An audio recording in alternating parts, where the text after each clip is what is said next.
It goes back when you lower your hand. The Okay. little box does. Yeah, and I think I have the ability to lower people's hands as well. So Okay. I'm gonna mute too. okay. Hello, everyone.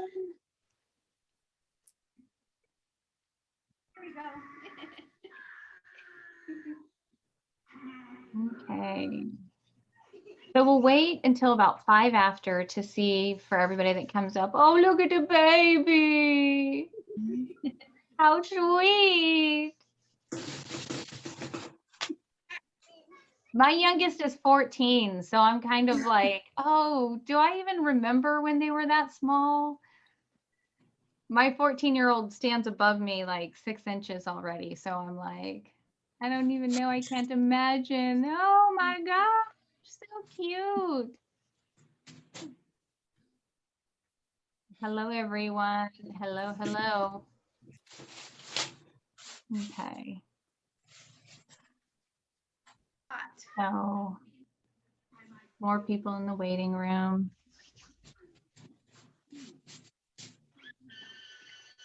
There's Carolyn. Hello, Kara. Hello, Ellen. Hello, Aaliyah. Hello, Jennifer.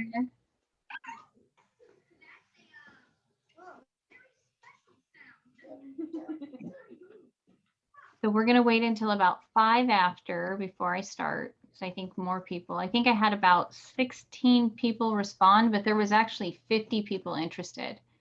So we'll see how many people actually come. It's going to be about an hour for me to cover as much as I can. But with iodine, I mean, it is so much. We could talk about it for days and still not reach the end of the benefits and the different things that we can run into. Oh, Ellen's from Florida. Hello. Hello, Marcy. I'm so glad so many people have come already. I think this is the most I've ever had on my screen, possibly. More people coming in. Hello, Alyssa.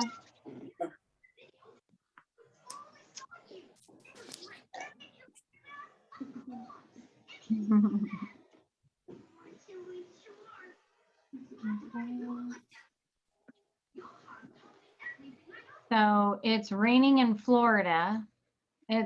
We have such strange weather here. I'm in Northern California, and it's been yeah, it's been hot, and then it's kind of windy, and then it's chilly.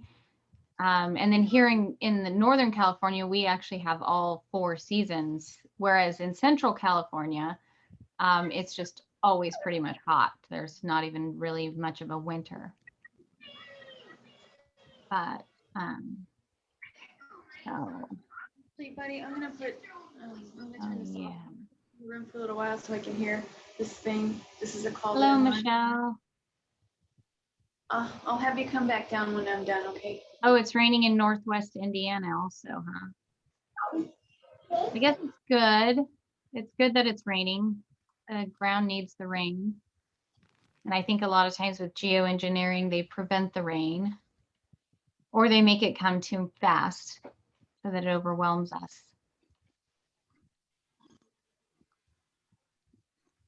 So, so yeah, 1 more minute and then I'll get started. Oh, hot and muggy. Hot and muggy is the worst. I feel like I can't breathe when it's hot and muggy, and you just can't get out of it. The hot, you wet yourself and you never dry, you know, and you're still just, and you're not any cooler than you were before either. So, and so everyone knows this is being recorded so that I can share, because there were a lot of people in Australia and different places like that that weren't able to attend. So, so we're recording it, and I believe everybody has to consent to being recorded when they come on. So if you're not comfortable having your camera on, perfectly fine. If you're not comfortable speaking, perfectly fine. You can ask questions in the chat. Ashley here, I'm not sure where she shows up on your screen, but Ashley Espinoza will be moderating all of the comments, letting people into the room and just kind of checking out everybody's camera and making sure there's no naked people walking around in the background or anything. Okay, sweetie. Let's You get- know, I mean, I used to teach children in China how to speak English online. And so you wouldn't believe the things that people do in the camera and people in the background, what's happening there, you know? So kind of got to moderate those things. So, okay, so we're at 12:06 right now where I'm from. So I'm assuming everybody else is 06, whatever hour you might be in the Eastern time, we're looking at 3:06. Central time, we're looking at 1:06. Mountain time, we're looking at, or 2:06 in Central time, 1:06 in Mountain. And then I'm not sure if there's anybody here from other countries. I know Daniela's from Canada. Hi, Daniela. But she actually happens to be in our same time zone. So, so that's wonderful. Okay, so I'm going to go ahead and get started. So the first thing I want to say is I am not a doctor. That's Baby the girl. first. And to be perfectly honest, I had intended to be a doctor at some point, but once I sought medical care and there was no help and no healing within the medical paradigm, that's when I decided that the doctor situation didn't align with my ethics and morals. And so I decided to not pursue that. And so I decided to regain my own health and truly learn about the human body and what it is able to do given the right circumstances and what affected the circumstances. So I do have a bachelor's degree in psychology, which basically means that I know how to read studies. I know how to read an article and know whether or not it's credible, reliable, those types of things like that.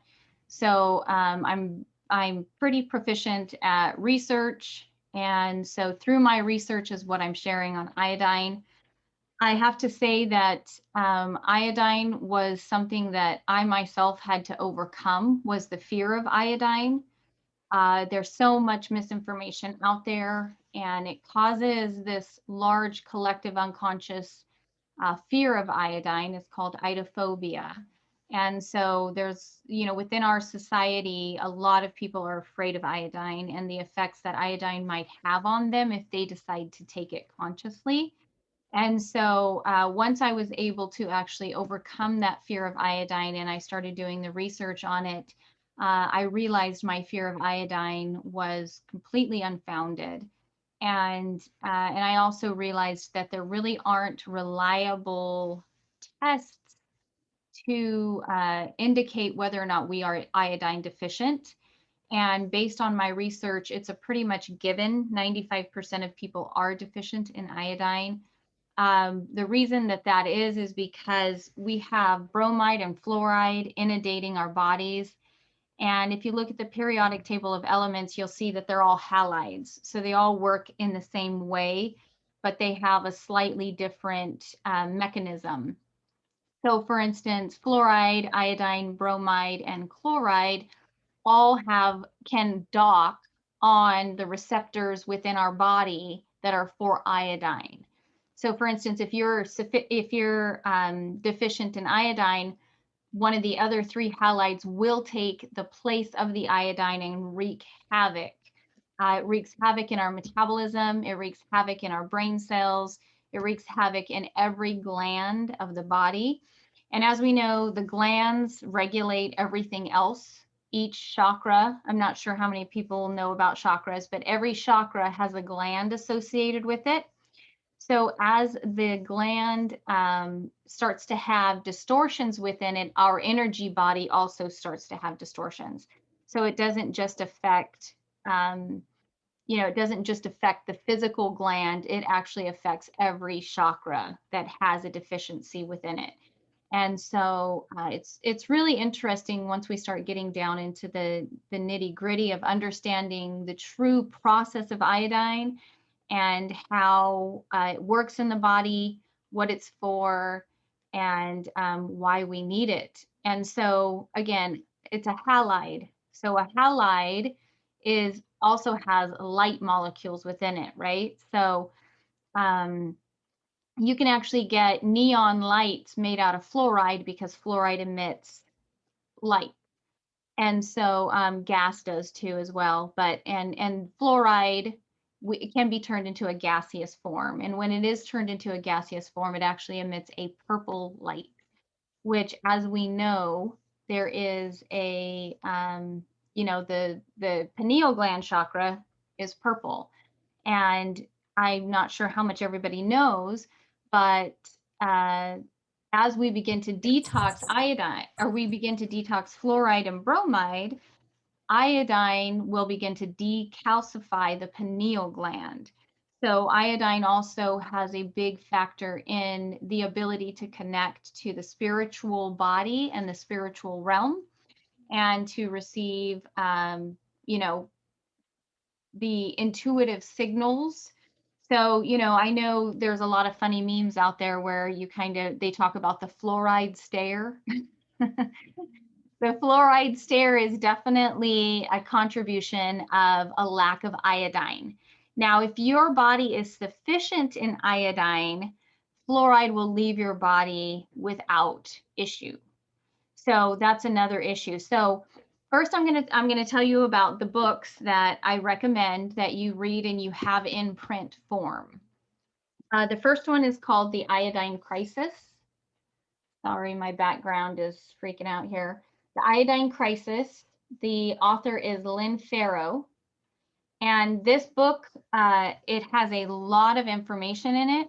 It has the iodine protocol, which gives all the cofactors, which we'll get into in a little bit later in the hour. And it also has the salt loading method. So basically the salt loading method is if you do start to have bromide toxicity, which a lot of times this is what happens. You'll hear somebody say, oh, I'm allergic to iodine. And really what they're under, what they have a distortion within what was happening to them. So they started taking iodine, bromide started falling into the bloodstream, and they started having a reaction to the bromide. And they assumed it was because of the iodine, when in fact, it was a bromide toxicity or a fluoride toxicity, excuse me. Now, the other thing is in this book, it has a lot of the bromide detox symptoms. Now, the first thing I want to say is do not be afraid of the reaction of iodine. So once you start taking iodine, first I would check to see how your skin reacts to iodine. So you can put a drop of Lugol's. This is the Lugol's that I use. It's 5%. You can get 2% or 5%. 5% is most definitely, obviously, stronger than the 2%. There used to be an 11%, but the FDA took it off the market. The 11% would be what I would be using if it was available, but the 5% is as strong as you can get it. And so you can get it on the J. Crow's website. There are other websites out there. I can't recommend any of them. I haven't used them. I find J. Crow's has what I need, and it works. So so this is the first book, The Iodine Crisis. And what it says is, what you don't know about iodine can wreck your life. So that's the title of the book. It does have the foreword by Dr. Brownstein. Dr. Brownstein, again, is the author of the other book that I have, Iodine, Why You Need It and Why You Can't Live Without It. This is what it looks like if my camera would stop being wonky. This is what it looks like. And in this book, it also has additional things than what the other book has. So I would highly recommend that you get both of these books. And I even have a third book because, of course, for me, I have to I have to research everything to the T. I have to go as deep as I possibly can. And so the third book that I would recommend is Healing with Iodine, Your Missing Link to Better Health. And this is by Dr. Mark Circus with an S, Dr. Mark Circus. And he actually teaches, he also is a pioneer within the magnesium paradigm of deficiency, because magnesium is another one that most people are deficient in, and it's very hard to test, because if you do a blood test, it's not in the blood. So magnesium is stored a lot in the muscles. That's why if you start having muscle cramps and you take an Epsom salt bath, the muscle cramps will usually go away. But the issue is that we need more than just what magnesium baths can do for us. There's magnesium sprays. There's all kinds of ways to get magnesium in your body. And in fact, if a person has a heart attack, and I know this discussion isn't about magnesium, but I just wanted to touch on it because it is one of the cofactors for iodine. But if you touch on it, I mean, if you have a heart attack and you go into the ambulance and you go to the hospital, the first thing they do is pump you full of magnesium. And because the heart is a muscle, and so if you're having a heart attack, it's a muscle cramp as well within your heart. So, not to mention other factors are happening within a heart attack as well, but having sufficient amount of magnesium is super important. Okay, so the next thing I wanted to talk about was what part of our bodies need iodine? And if you follow me and you follow my posts, you'll know the answer to this. It is every single cell of our body needs iodine. Bones, tissue, blood, glands, every single cell of the body needs iodine. So knowing that, you know, iodine comes from several different foods, and you can see my background has some of those foods available now. So for instance, a lot of people take sea kelp and different things like that. The issue with sea kelp is that the minute that it's harvested, the iodine level begins to deplete. Just like anything else, if you can eat your food in the garden after you pick it, it's going to have the highest nutrient content. The longer it sits on your shelf, the longer it takes for it to be picked in a field and then transported to the store. It sits on the store shelf, you buy it, you get it home. It could be completely nutrient deficient. So it's same thing with sea kelp. If they harvest the sea kelp, they transport it and everything else, not to mention the contamination of the ocean. So to have the appropriate amount of iodine from sea kelp, I think you'll be eating, like in my book, I think it said 3 pounds a day. So, you kind of want to weigh that in the factor of what you decide to supplement iodine with. Now, the interesting thing is that throughout these books, I have seen that iodine is actually the safest mineral for us to supplement. And the reason that there is such a fear of iodine is because of the medical paradigm, of course, as we know. The more deficient in iodine we are, the more health problems we are going to have, all the way down to cancers and everything else. Now, I can't use certain words while I am doing this discussion. So the words that I cannot use are heal, cure, diagnose. These types of words I cannot use. So I am still going to convey the message of health. And so I will be substituting those words for other words so that I don't get myself into any kind of legal issue.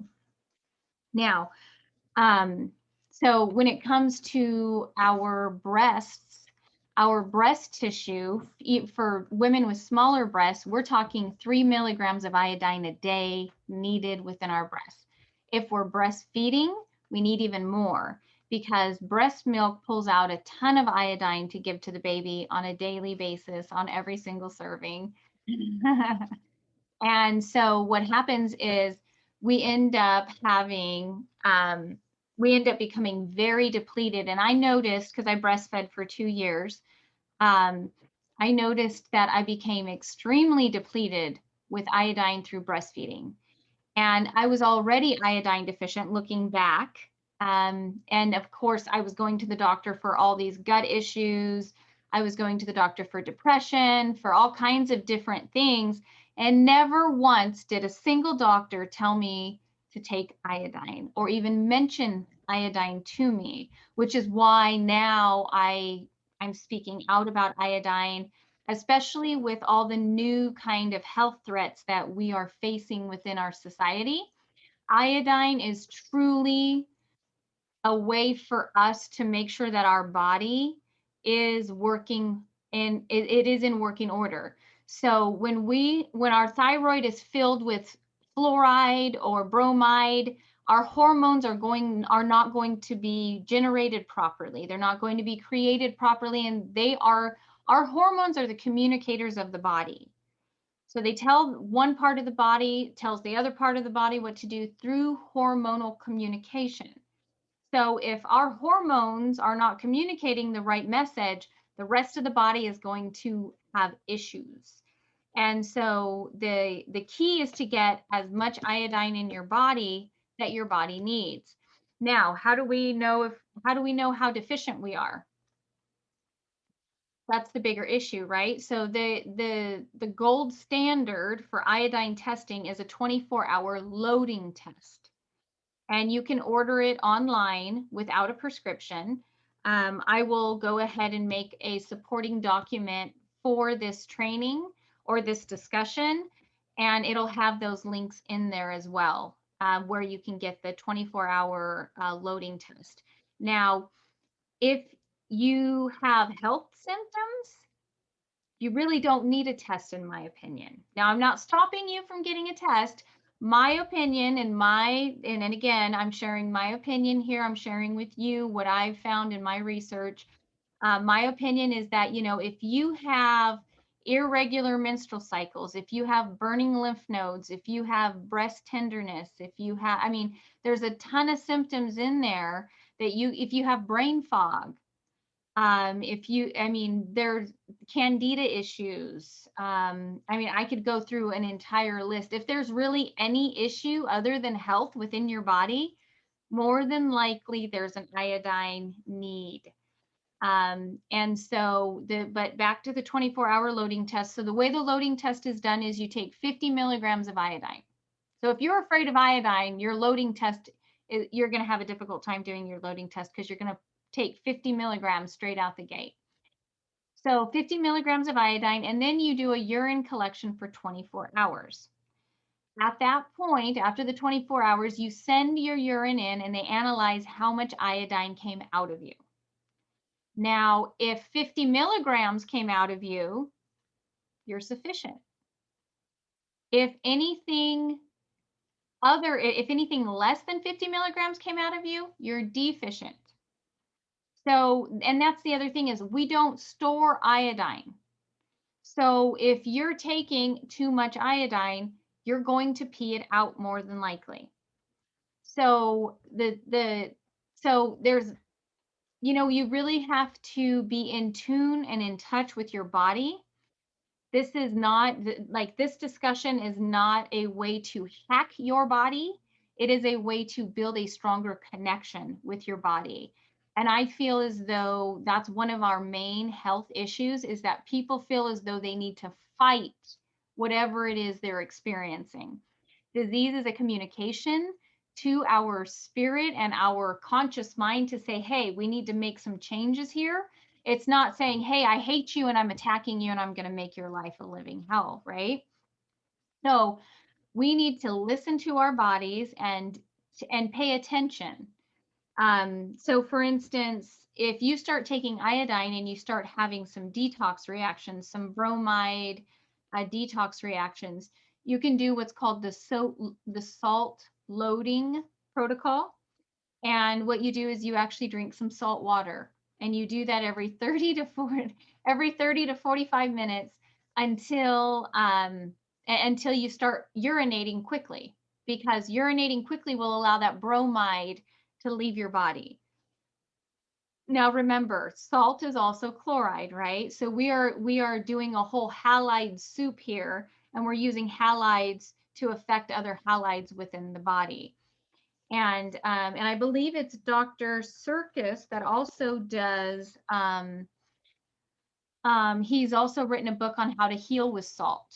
So you want to understand that salt is, I know there's a lot of people on low sodium diets, that type of thing, but you want to pay attention to what kind of salt you use. Iodized salt is pretty toxic. I personally wouldn't use iodized salt. I use pink Himalayan salt, sea salt sometimes also. But generally, pink Himalayan salt is the one that I go to because it has its own minerals and all kinds of different benefits. Not only that, but it comes from generally a pure source before we started completely living in a toxic sludge of a world, right? Our livers were never designed to deal with the amount of toxins that we're dealing with, honestly. So we need to be supporting our liver as well. Personally, I do coffee enemas every day. If you're not aware of what coffee enemas are, let me know. That also helps with detox symptoms of any type of detox that you're doing. To have that colon flowing, that liver supported, it cleanses the blood. It does all kinds of different things within the body that keeps the body going. Personally, I have MTHFR gene mutation. I have one, which means that I detox at 50%. So doing coffee enemas allows me to detox at 700% for a half an hour, which seems to be a pretty good balance for me. So back to more about iodine. So let me see where I can go. Oh, let me talk about the cofactors. So the iodine that I use is called iodoral. Oh, so it's not showing the fish here. There we go. Iodoral. Now you can get this if you buy it on Amazon, buy the 120 milligrams because it drops it down to 75 cents per pill. Otherwise, you're getting it $1 or more a pill. And I can tell you $1 a day for iodine. I understand it seems a lot like a lot, but the health effects that you could be experiencing by iodine deficiency, to me, costs a lot more in time, energy, and everything else. So you can get it in 12.5 milligram tablets or 50 milligram tablets. I just started 100 milligrams today because I'm not sure how much of you know, but I have a tumor, I have a cyst in my breast. And within the last 2 weeks, I've actually started applying iodine directly to that, the liquid iodine. I use a sea sponge. I actually keep it in, I wish this background wouldn't do this to me, but I actually keep it in a mason jar like this, covered with unbleached parchment paper here. And this is a natural sea sponge. And so I just put a few drops on here, rub it on the outside of my breast where the cyst is. The cyst has gone from the size of a cherry to the size of a bead within, I think, 4 applications. And so I'm anticipating that it will actually be completely gone within the next probably 2 weeks or so. But of course, I'll be sharing that on my Facebook page as soon as it's completely disappeared. I used to have fibrocystic breast disease, and that has gone away. My breasts are actually have density. And so that was really exciting for me.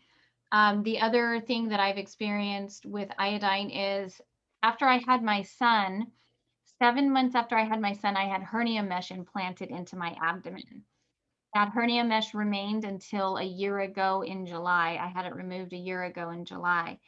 And it caused me so many issues. And one of the issues was that I remained at 95 pounds. No matter what I did, no matter what I did, I was 95 pounds. Now I understand a lot of people have an overweight issue. Mine was underweight. So 95 pounds, I'm 20 pounds underweight. 20 pounds underweight is just as unhealthy as 20 pounds overweight. So knowing this, I did everything I could do. I had a healthy diet for 6 years and I just assumed it was the hernia mesh. Well, I had the hernia mesh removed and I still was not gaining weight. So I finally took the leap and got up to 50 milligrams a day in iodine. Since I've been doing 50 milligrams a day in iodine, I have now gained 10 pounds in a month. I gained 10 pounds and I have kept it on. And so that's super exciting because I feel as though if I started the 100 milligrams today, and I feel as though I am going to be gaining the other 10 pounds. And this is the thing, when your metabolism is working correctly, you don't have to worry about what you eat. It's not about the food. It is about the processing of that your body does with the food. If you have the sufficient amount of iodine in your body, you will not require as much food, which means that your appetite will naturally suppress itself. When I was 95 pounds, I was hungry all the time. All the time. It would not matter how much I ate. Felt like I was starving to death. And now that I'm finally getting up to, consistently 50 milligrams a day, I can have one meal a day and I'm satisfied and I don't lose the weight. So I don't want you to think that iodine will make you gain weight. It will balance your weight and it will get rid of any type of, so for instance, like with cancer, right? Like cancer is basically zombie cells that refuse to die. And so what happens is that iodine is big in what's called apoptosis. Apoptosis is natural cellular death.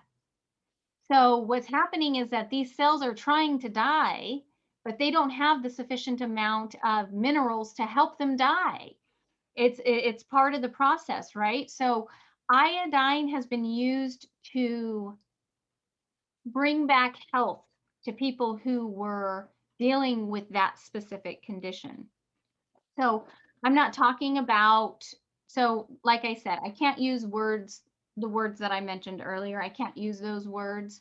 So I'm just going to remind you of that. Another cofactor for iodine is nasine, right?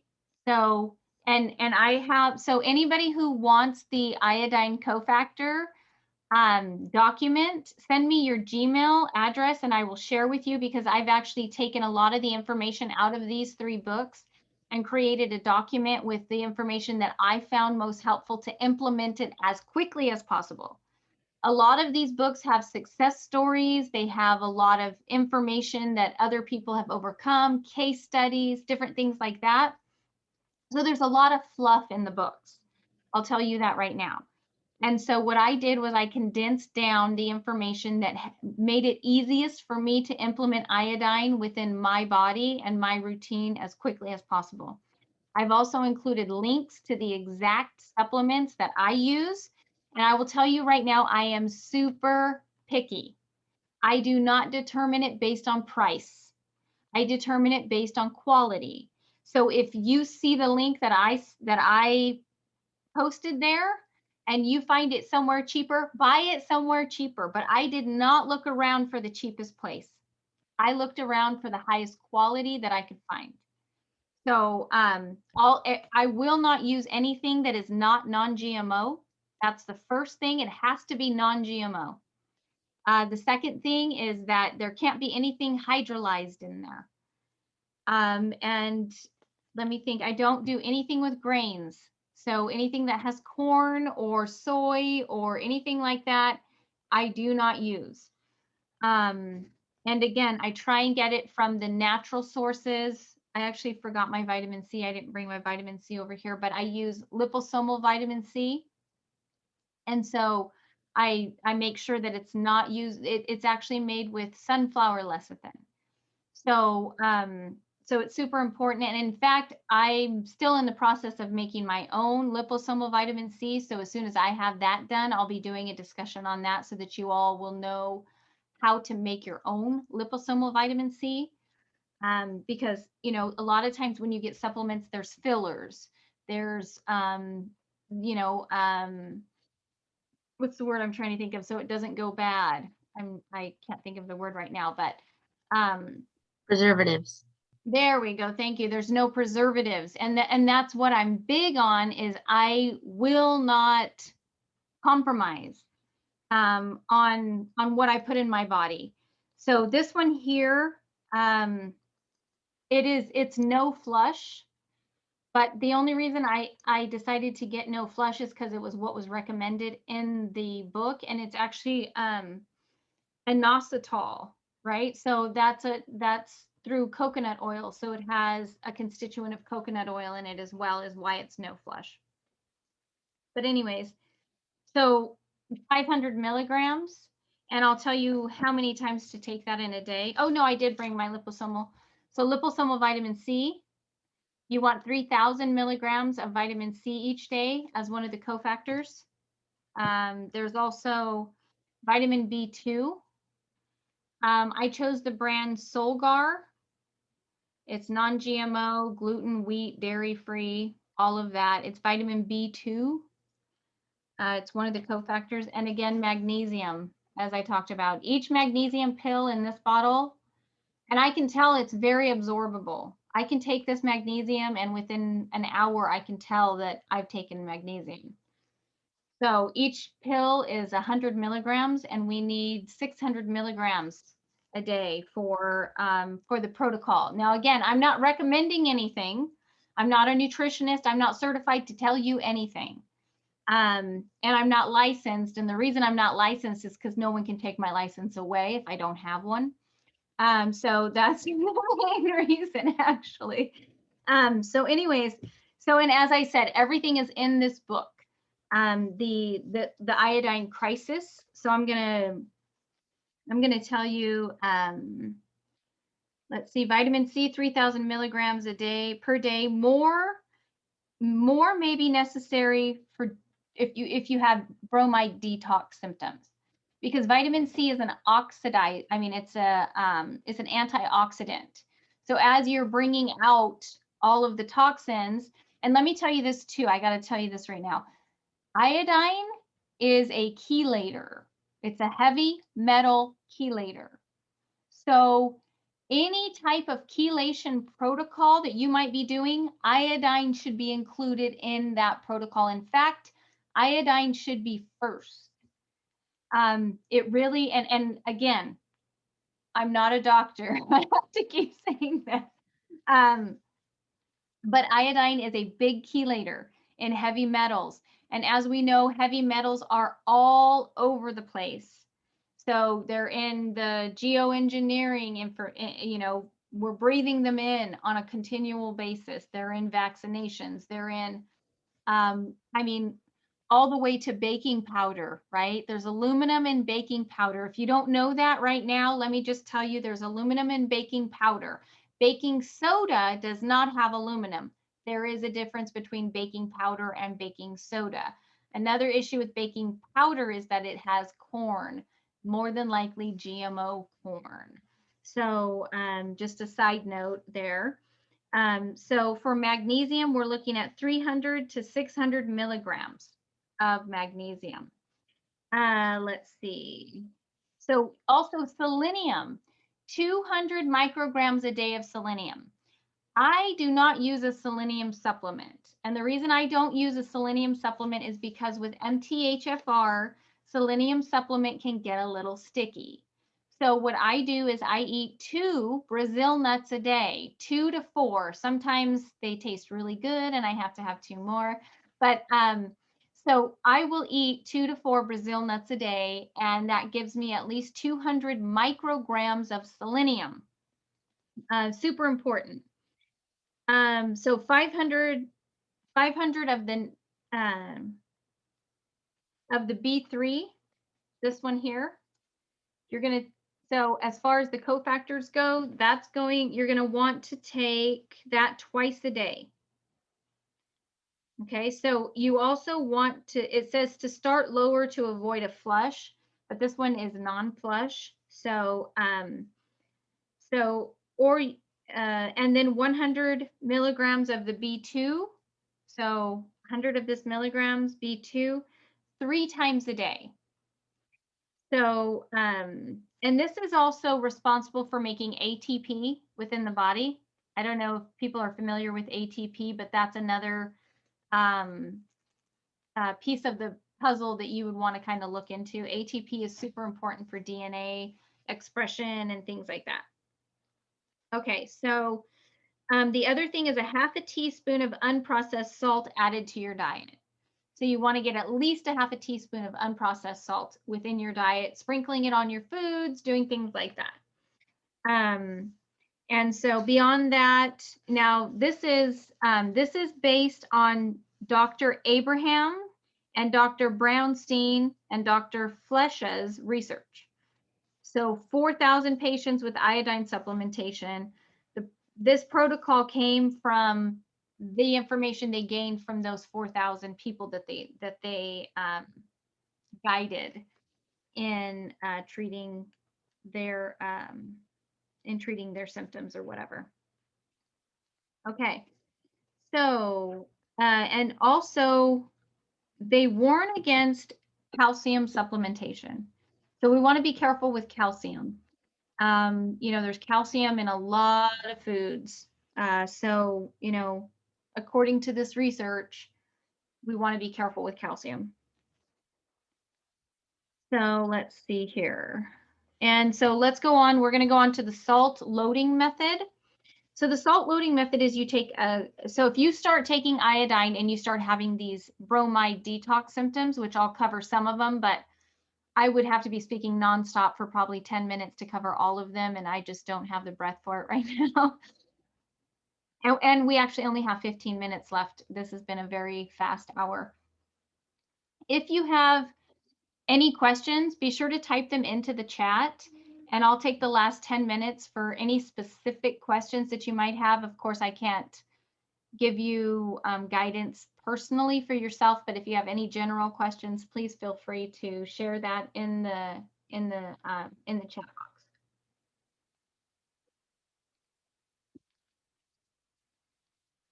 Okay, so the salt loading method is going to be 1/4 teaspoon of unprocessed, unrefined salt dissolved in 1/2 cup of warm water. You're going to drink that, and then you're going to follow it with 12 to 16 ounces of pure water. You're going to repeat that in 30 to 45 minutes if needed. And you may repeat it again until copious urination begins. So once you know that you're urinating and you're urinating and you're urinating, now you know that you're getting out the bromide at a quicker pace. And usually whatever the symptom is, it will resolve within an hour or several hours, it says. Yeah, so it's Dr. Brownstein's book. The name of that one is Salt Your Way to Health. And that's available on drbrownstein.com. So yeah, so iodine-related bromide and toxin detoxification symptoms and strategies. So iodine-related bromide symptoms. So basically when you're taking iodine and the bromide starts coming out, these are some of the symptoms that you can have. Eye twitching, foot twitching, tingling in your hands and feet, dark thoughts. That's one that I seem to see quite a bit is people will start having very dark thoughts. Thoughts of like, there's no reason to live, these types of things, because bromide is communicating with the body and it's wanting you to stay in that lower state, that lower frequency, because the other thing is as your iodine increases, your parasite load will begin to decrease because it will no longer be a perfect environment for. The thing is, parasites love heavy metals. So as you're detoxing the heavy metals, the parasites no longer have the perfect environment. You're no longer a good host for them. They're going to leave your house. So, and let me tell you, when you start getting rid of parasites give off very similar hormones to our own, and they will tell you that you're dying. It is the craziest thing. I am not kidding you. But really, they are the ones dying, and they're telling you they're dying, and you think they're communicating, you're picking up on that vibration and that hormone. So brain fog, hair loss. I actually had a ton of hair loss after I had my children. I had big patches around my my temples, just fell out. Both children. Runny nose, headache, sedation, lethargy, body odor. It's called bromose stench. And actually bromose is Greek for stench. So if you have a lot of toxic body odor, a lot of times that's bromide toxicity. Now remember, the sources of bromide are bread, a lot of other sources as well, but specifically bread. Iodine used to be added to bread. It was taken out and bromide was added instead. So a lot of times people have gluten intolerances, and my suspicion, which I have celiac, but my suspicion is that when we eat bread and we have a toxic response, we're actually training our immune system to associate wheat with bromide, which is why then we become allergic to the wheat, because everything is paired. That's the way psychology works too. You pair two things together. Once one is presented, the other one will appear. I don't know how many people know about Pavlov's dogs, but that's something we can get into in another discussion. I will be doing a discussion like this every Monday. So the topics will change, but I have to start speaking out. And so if you have anybody that you want to invite, you want to tell about the discussions, they will be happening every Monday at the same time. So next week we'll be discussing actually communication skills and the way an actual communication back and forth goes back. Communication goes, you know, what your responsibility is as the listener and what your responsibility is as the speaker. And they're different. They're very different. So I'm sorry, I'm talking so much. I'm actually, my throat is becoming very dry. Okay, so another one is dry mouth. Again, brain fog, metallic taste in your mouth. A lot of times people think that's from the iodine. It's not, it's from the bromide. You'll actually start feeling like you might have a urinary tract infections because so many toxins are coming out your urethra. Diarrhea, constipation, vision changes. Some people have actually lost the need for glasses once they've actually reached their iodine sufficiency. Kidney pain, breast tenderness. When I started taking 50 milligrams of iodine, I had breast tenderness for a little while.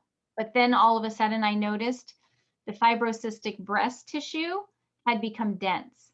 And so that was what I realized, oh, this is actually what's happening. So that's really good.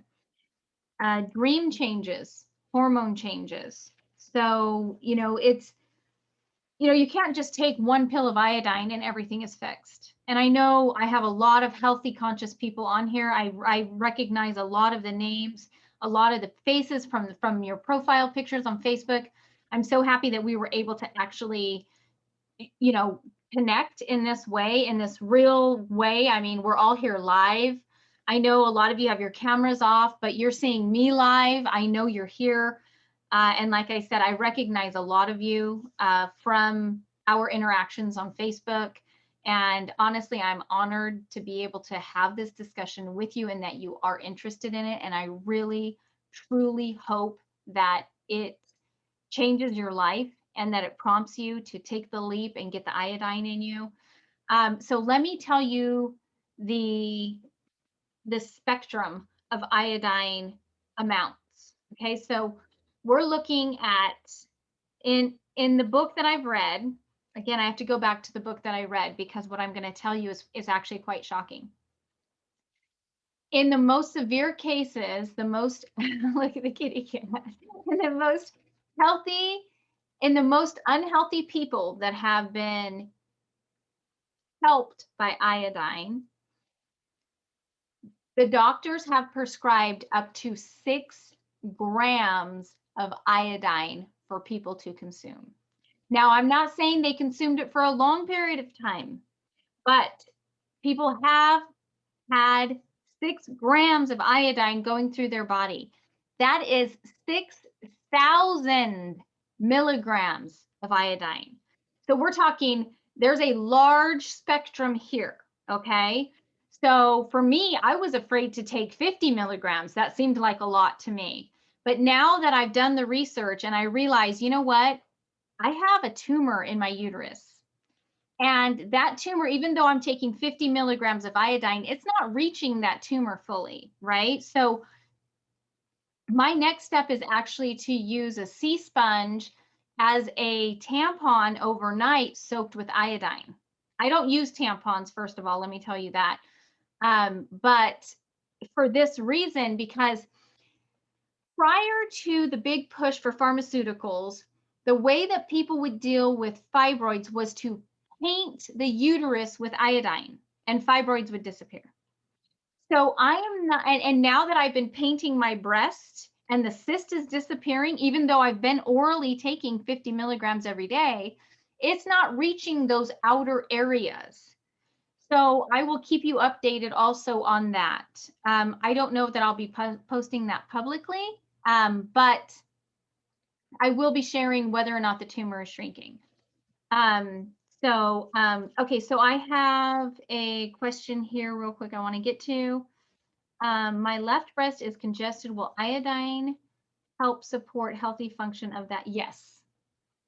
And I would recommend that you paint it on. I would recommend, and let me tell you this. So when I started painting on the iodine on my breast, that lymph node started burning. Burning, like somebody was hitting me with a hot coal. And I mean, it would give me chills all over my body. And so I want you to know that that's a possibility, but it went away. It was one day, no big deal. So painting also internally, yes. And again, this is my experience. I'm not a doctor. I'm not giving you personal advice. I'm telling you what my experience was. And yes, painting it on was a game changer because I've been waiting for that cyst to kind of respond to the amount of iodine I've been taking, and it really wasn't. And so everything else was responding, right? So my brain fog had gone away. My ability to concentrate, organize had increased so dramatically. My ability to think quicker. It just, honestly, I can't say enough. And I'm excited to get up to, my goal is to get up to 300 milligrams orally. So at this point, again, I just got up to 100 milligrams starting today. So yeah, but yes, painting it on and taking it internally, absolutely. Because, and that's what I was going to get to was the amounts that are needed for each type of thing. So if you have smaller breasts, you're looking at 3 milligrams a day of iodine just for that one area of your body. If you have larger breasts, you need more than that. And then you're looking at the thyroid. The thyroid needs, I think, 6 milligrams. So already with just 2 areas of the body, we're looking at what, 6 and what, 9 milligrams or whatever it is. I don't know if whatever. So, you know, when you really consider that, and then you think of all the billions of cells within your body, how much you're actually required on a daily basis, don't be afraid to take it. That's what I can say. And whatever detox symptoms that you have is coming from a detox, and it will be over. And once those things are out of your body, there's no more issues. You won't even collect the heavy metals anymore. You won't collect the fluoride anymore, because the only reason fluoride docks in the thyroid and the other glands is because there's an open dock. So what am I talking about when I'm docking? Okay, so let's say this is where the receptor comes in, right? Because our body has receptors, and here's the hormone floating around. So, or the chemical or the vitamin or whatever it is. So it's floating around, and this is open. If there's an iodine docked in there, it can't get to it. to communicate, it will just flush out. But if it's open and it's looking for a halide because it's a halide receptor, oh, hey, there's bromide. That's a halide. It'll fit right in there. Oh, hey, there's, fluoride. It's a halide. It'll fit right in there. And then what happens is all of your receptors are full of bromide. So then iodine comes in and there's a stronger magnetic connection to iodine. So it's going to go, bromide, get out of there. So bromide leaves, iodine docks. Now bromide's in the bloodstream. And depending on how many of your docks are filled with the filled with the fluoride and the bromide, that's how many are going to now dump into your system. Whereas before it was docked and it was just causing miscommunication. Now all of your detox organs have to deal with that, right? So, and if your colon is congested, get that taken care of because it needs an exit route. And the exit route is through the colon and through the kidneys. So we want to make sure that those things are functioning. We're drinking a lot of water. And, the water you drink is super important. How you process your water, talk to your water. I know that might sound crazy, but water has information, it's energy. Water, and I'm going to be doing a discussion on water too, because water deserves its own discussion. I could talk for days about water and what it is and what it does and how misbehaving water is. Water is the rebel of all of the substances on earth. So talking about water is really exciting for me. I actually have a machine that programs water. I haven't used it yet, but we'll get to that. So it's super, super vital to figuring out who we are and connecting with our bodies. Okay, so we only have about 3 minutes left. Ellen, you're so welcome. I really enjoy doing these types of discussions. If anybody has any questions after this, feel free to contact me. Feel free to send me a message. If you enjoyed this discussion, give me some feedback. I'm always trying to improve. I would really appreciate that. I would love that. And you can, if it's positive feedback, you can even post it on my page so that people can see that, so that they're more likely to attend as well. And it's one of those things. Okay, so Jennifer, let me see. If you're taking larger amounts of iodine, is it better to take all at once or spread out throughout the day? I would say spread it out. For me, I'm going to be doing 50 milligrams every 12 hours. I really don't want to inundate my body all at once. And like I explained about the docking situation, if I do have bromide in my receptors, I don't want to dump a bunch of it. So but I do want to do it on a continual basis. So I'm going to be doing it about 12 hours, separate 12 hours. And then once I get up to 200 milligrams, it's going to be every 6 hours. So I definitely want to spread it out. Same thing with, and your comment here, it seems it's not helpful to take iodine with vitamin C and helpful with food.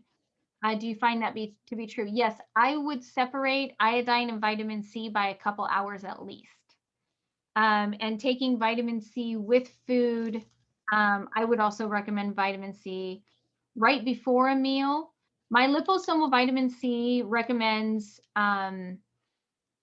before a meal, but you can take it with a meal. I mean, vitamin C comes from many foods. So it all depends on whether it's going to compete with the food that you're eating. So you definitely, iron-rich foods will cause you to, if you take vitamin C with iron-rich foods, it'll cause you to absorb more iron. So you want to be aware of that as well. I know I've been anemic for a long time. But yeah, as far as absorption goes, definitely the selenium, lots of water, get your mineral levels up. I've been using black oxygen. I don't know if I think quite a few of you actually might sell black oxygen.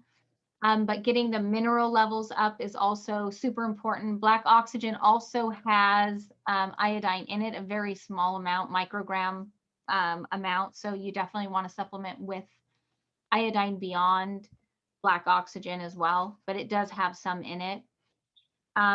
So let me just, one last thing. Iodine is antiviral, antiparasitic, antibacterial. Iodine is the key to so many things within the human body. Male, female, it doesn't matter. You know, males have breast tissue, males have prostates. It is super important if you have a cell in your body that you have iodine in that cell. The healthiest body, the healthiest mind will be sufficient in iodine. I can't say it, I honestly can't say enough about how much every cell of the body needs iodine. And we don't store it, so we release whatever we don't use. A lot of times people who are very toxic, I usually, okay, so with the zeolite question, zeolite is, the jury is out for me on zeolite only because of the high aluminum content is what I found. Not only that, but it's nanoized. And I know black oxygen is also nanoized, but black oxygen, the nanoparticles seem to be part of the process. It's not necessarily broken down that way purposely. That's just the way black oxygen and fulvic acid just generally is. So as far as zeolite goes, the jury is out. I can't say no, but I definitely do have my reservations. I was looking into it a while ago because I don't know how many of you know I have a son with severe autism. Yeah, so I'll have to get with you, Alyssa, afterwards and see how you're liking the PBX because I'm interested to know more. I'm definitely not knocking it. I just, you know, I haven't gone into the depth of research like I have with other things. So most definitely, but I would love to discuss that with you because if it is something that is helpful, I want to do a discussion on that as well. Okay, so I'm going to go until 5 minutes after since we didn't start until 5 minutes after 12. Let me think if there's anything else I need to, I mean, I could go on for days about the different health effects, the different detox symptoms that you may experience. Please do not be afraid of the detox symptoms because guess what? It means that you were headed for poor health and getting the detox symptoms and overcoming them. And let me tell you, the salt loading method will reduce those. So don't be afraid of the detox symptoms. Know that you have the tools to deal with them if they happen. And there's also something called the pulse method. So the pulse method is taking iodine 3 days, and not taking it for 2 days, and allowing your body to just kind of detox for those 2 days, adding it back again 3 days, not taking it for another 2 days. That's really another way of making sure that you do not detox too quickly and that you're not afraid of it. Because I've heard so many times, I'm afraid to detox. I'm afraid of herxing. I'm afraid of a healing crisis. A healing crisis is kind of an interesting combination of words, right? Because you're healing, but it's creating a crisis. Shouldn't healing be easy? I'm healing. This should, you know, when I get a cut and it heals.